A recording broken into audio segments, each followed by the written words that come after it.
आज बलांगीर जिलार जगन्नाथपड़ा एक नूतन सुना और रूपार गहना दुकान खोलागला। एठारे स्थानीय तथा ओडिशा बाहर राज्यर नूतन कारिगरी गहना स्वच्छता सहित सुलभ मूल्य रे जोगाई देबा पई मालिक सरोज साहू और तांको पत्नी स्वीटी साहू अनवरत चेष्टित।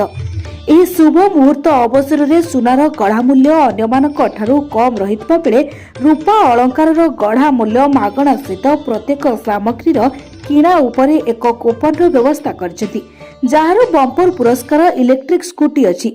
आज शुभ मुहूर्त में संबलपुरी गीतर गायिका इप्सित साहू मुख्य अतिथि भाव योगदान करथिबा बेले शताधिक स्थानीय अतिथि और अनेक संपर्कीय माने योगदान करी लक्ष लक्ष टंकार अलंकार क्रय करने सहित ऑर्केस्ट्रार मजा उठाई।